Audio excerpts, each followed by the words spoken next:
Puji Tuhan, haleluya. Tidak terlambat untuk mengucapkan selamat tahun baru 2023 bagi kita semua. Ada masa depan dan harapan kita takkan hilang. Ini adalah salah satu inti dari kebenaran firman Tuhan yang akan kita renungkan pada kesempatan kali ini untuk menyambut tahun yang baru 2023. Mari kita berdoa. Tuhan Yesus, kami akan merenungkan kebenaran firman-Mu, dan biarlah melalui kebenaran ini kami memperoleh pengharapan untuk masuk di tahun yang baru 2023. Di dalam nama Kristus Yesus kami berdoa, haleluya, amin. Ada masa depan dan harapan kita takkan hilang, amin. Mari kita buka dalam Amsal 23 ayat 18. Karena masa depan sungguh ada dan harapanmu tidak akan hilang. Saudara, tidak sedikit dari saudara-saudara kita yang mengangkat ayat ini tetapi melepasnya dari konteks yang ada, di mana sebenarnya kata karena di ayat ini ada kaitan langsung dengan ayat sebelumnya, yaitu ayat 17. Jadi utuhnya sebenarnya adalah seperti ini. Janganlah hatimu iri kepada orang-orang yang berdosa, tetapi takutlah akan Tuhan senantiasa, karena masa depan sungguh ada dan harapanmu tidak akan hilang.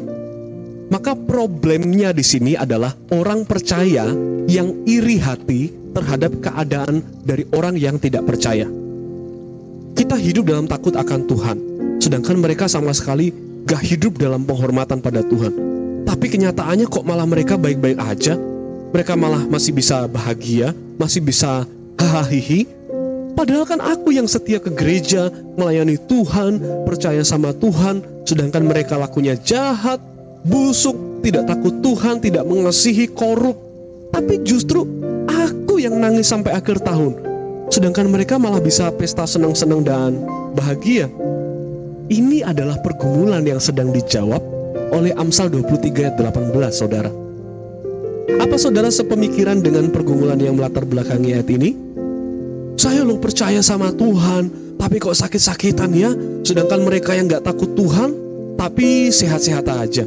Mereka mengakhiri tahun dengan banyak duit, banyak uang, jadi bisa seneng-seneng. Sedangkan saya yang selalu berkorban buat Tuhan, justru malah mengakhiri tahun dengan uang yang pas-pasan. Di mana Tuhan bagi orang yang takut akan Dia?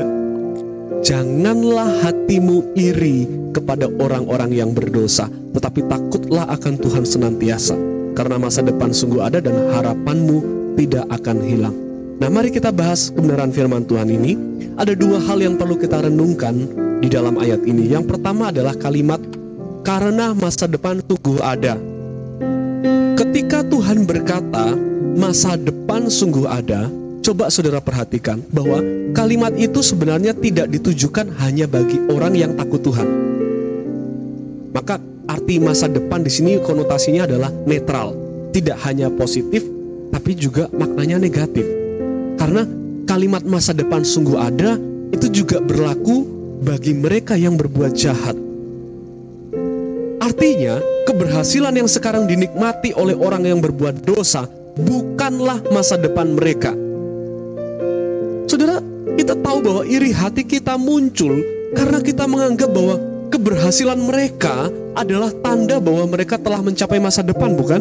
Atau setidaknya masa depan mereka terjamin lah. Karena dengan banyaknya uang harta, sedangkan mereka tidak takut Tuhan, lakunya celah. Tapi setidaknya masa depan mereka terjamin karena mereka punya banyak pundi-pundi. Nah, ini pola pikir yang keliru yang perlu kita benahi melalui kebenaran firman Tuhan. Keberhasilan mereka bukan masa depan mereka. Sebagaimana yang firman Tuhan katakan, keputusan Tuhanlah yang terlaksana. Masa depan orang yang berbuat dosa ada dalam kemurkaan Tuhan. Masa depan orang yang tidak takut Tuhan ada dalam kegelapan yang menakutkan. Bukan sekarang, saudara. Bukan apa yang mereka nikmati sekarang, bukan apa yang kita lihat mereka bahagia hahaha sekarang. Mereka belum mencapai masa depan mereka. Demikian juga kita. Jadi kalimat karena masa depan sungguh ada itu juga berlaku untuk semuanya. Bagi orang yang berlaku jahat, mereka punya masa depan. Keberhasilan mereka sekarang bukanlah akhir cerita bagi mereka. Bagi kita yang hidup menderita karena Kristus, karena kebenaran firman Tuhan, kita juga punya masa depan. Penderitaan kita sekarang bukanlah akhir cerita dari perjalanan iman kita. Kebahagiaan mereka sekarang bukanlah akhir cerita dari perjalanan hidup mereka.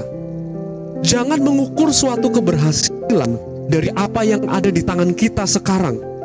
Karena keberhasilan ditentukan dari siapa yang ada di hati kita sekarang. Apakah harta, apakah uang, apakah anak, orang tua, pasangan hidup, sahabatkah, karir, pekerjaankah, jabatankah, atau Tuhan? Orang yang sekarang hatinya ada penghormatan kepada Tuhan, harapannya tidak akan hilang.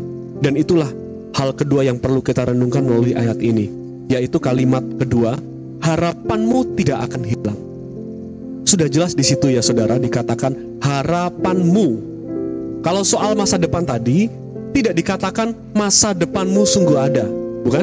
Tapi hanya dikatakan masa depan sungguh ada. Artinya bagi orang berdosa dan bagi orang yang takut Tuhan, sama-sama punya masa depan. Masa depan orang yang berbuat dosa adalah kebinasaan, dan masa depan orang yang takut Tuhan adalah kemuliaan.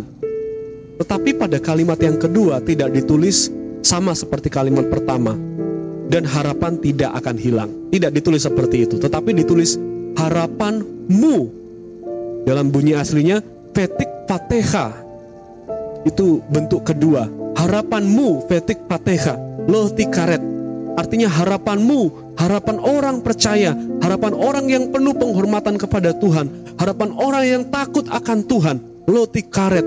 Dalam bahasa Inggrisnya cut off, tidak akan diputuskan, tidak akan hilang, tidak akan diputuskan oleh Tuhan. Artinya hanya orang yang takut akan Tuhan saja yang harapannya tidak akan hilang. Disinilah bedanya saudara. Harapan mereka yang berbuat dosa akan diputuskan oleh Tuhan, sedangkan harapan orang yang hidup dalam penghormatan kepada Tuhan akan terus ada sampai menuntun kita pada penggenapan janjinya. Nah, karena harapan kita ini dibangun dalam takut akan Tuhan, maka sudah sangat jelas di dalam Kristus harapan kita menjadi terukur. Waktu kita berharap sesuatu, kita tidak akan melampaui apa yang patut kita inginkan atau apa yang patut kita harapkan. Karena firman Tuhan telah memberikan kita batasan-batasan dalam berharap. Dan firman Tuhan juga memberikan kita arahan terhadap apa yang seharusnya kita harapkan terhadap kehidupan kita sekarang. Coba, seperti harapan para murid tentang posisi mereka dalam kerajaan Tuhan. Siapa yang terbesar, begini-begini, itu harapan mereka. Mereka punya posisi kan dalam ikut Tuhan, tapi Tuhan mengkoreksi pengharapan mereka. Seperti juga para murid, harapan murid tentang pemulihan Israel ketika Tuhan akan naik ke sorga, Tuhan juga mengkoreksi. Harapan itu disampaikan kepada Kristus dan Kristus mengkoreksinya. Tuhan Yesus membenahi pola pikir kita dan mengarahkan hati kita pada apa yang patut kita harapkan. Sehingga saudara, harapan kita, kerinduan kita tidak akan pernah sia-sia. Karena apa? Karena kerinduan dan harapan kita dibangun dalam iman kita kepada Tuhan. Ketika kita membangun harapan kita dalam iman kita kepada Tuhan, firman Tuhan akan mengarahkan kita pada pengharapan yang baik, yang benar, sesuai dengan kehendak Tuhan. Jangan marah karena orang yang berbuat jahat. Jangan iri hati kepada orang yang berbuat curang, sebab mereka segera lisut seperti rumput dan layu seperti tumbuh-tumbuhan hijau. Percayalah kepada Tuhan dan lakukanlah yang baik. Diamlah di negeri dan berlakulah setia. Dan bergembiralah karena Tuhan, maka Ia akan memberikan kepadamu apa yang diinginkan hatimu. Serahkanlah hidupmu kepada Tuhan dan percayalah kepadanya, dan Ia akan bertindak. Ia akan memunculkan kebenaranmu seperti terang dan hakmu seperti siang. Tinggalkanlah iri hati kita sepanjang 2022 terhadap orang-orang yang berbuat dosa. Dan bangunlah harapan yang benar dalam iman kita kepada Tuhan Yesus. Karena harapan itu tidak akan hilang sampai kita memperolehnya. Apa yang kita harapkan tentang keluarga kita di tahun ini, apa yang kita harapkan tentang karir kita, pekerjaan kita, hubungan kita, pendidikan kita, masa depan kita di tahun 2023 ini, bangunlah pengharapan itu di dalam iman yang benar kepada Tuhan. Karena melalui iman itulah firman akan mengarahkan kita membenahi pengharapan-pengharapan kita, sehingga apa yang muncul di hati kita tidak akan sia-sia. Kerinduan kita yang kita taruh kepada Tuhan tidak akan sia-sia, dan harapan itu yang kita sampaikan kepada Tuhan itu adalah harapan yang tidak akan diputuskan oleh Tuhan sampai kita memperoleh apa yang kita harapkan di dalam Tuhan. Ingat, doa orang benar besar kuasanya. Harapan orang benar pasti akan terjadi kalau kita mengharapkan sesuatu di dalam iman kita kepada Tuhan Yesus. Mari kita berdoa. Tuhan Yesus, kami punya pengharapan masing-masing terhadap rumah tangga, keluarga, pekerjaan, sekolah, pekerja, dan pelayanan kami sepanjang tahun 2023 ini. Dan biarlah kami taruh pengharapan itu kepada Tuhan, untuk Tuhan koreksi, untuk Tuhan benahi, untuk Tuhan arahkan menjadi pengharapan yang baik, pengharapan yang sesuai dengan maunya Tuhan, sehingga kerinduan kami yang muncul di hati kami di awal tahun ini bukanlah kerinduan yang sia-sia.